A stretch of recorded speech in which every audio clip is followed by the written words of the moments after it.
اعوذ باللہ من الشیطان الرجیم بسم اللہ الرحمن الرحیم۔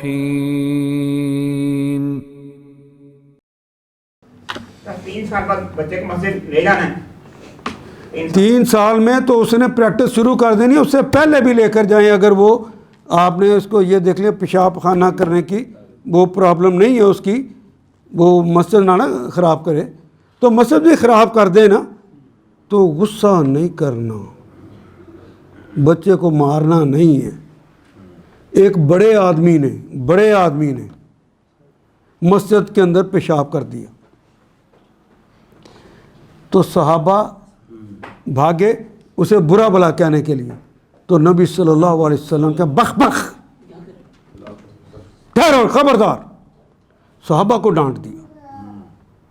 پھر انہیں کہا صحابہ کو کہ دیکھو، جب کسی آدمی کو پیشاب یا پخانہ آیا ہو، وہ کر رہا ہو، تو آپ اسے ڈانٹیں گے، وہ ایک دم رکے گا تو اندر بیماریاں پیدا ہو جاتی ہیں۔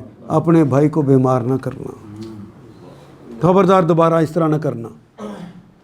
اور اب جب اس نے پخانہ کر لیا تو آپ نے کہا کہ اسے اٹھاؤ، باہر پھینک دو، اور ایک بالٹی پانی لے کر اس کے اوپر گرا دو، تو پانی وہ سارا ریت تھی نا، وہ ریت میں چلا گیا، یہ سوکھی ہے تو پاک ہوگی، بس اتنا کام تھا۔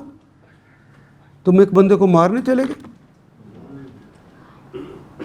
میں نے سر مسجد نبی میں میرے آگے سامنے میں بچے نے پیشاب کر دیا، انہوں بچوں کو ایک دم آیا، انہوں نے بڑا لفافہ لیا، بچوں کو اس میں ڈالا اور وہ طے کر کے قالین وہ دوسرے لفافے میں ڈالا، پہلے ایک نے صفائی کی، پھر دوسرے فنائل سے، پھر دوسرا قالین دیا لے کر 2 منٹ کے اندر انہوں نے سارا کر کے وہ صاف کر کے بولا، کسی نے کچھ نہیں کہا۔ اگر کوئی آپ کو اللہ نے یہ دی ہوئی ہے کہ ہم نے اسے پاک صاف رکھنا ہے تو یہ کام کر لو، ابھی آپ کے سامنے مثال دی ہے انہوں نے، جلدی کر لو۔ پھر اور نہیں کر سکتے تو اللہ کے رسول کے خلاف باتیں تو نہ کرو۔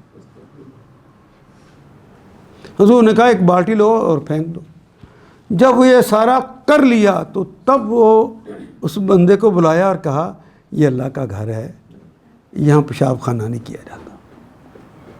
ان کا اللہ کا رسول مجھے بات سمجھ آ گئی ہے، آئندہ نہیں کرو۔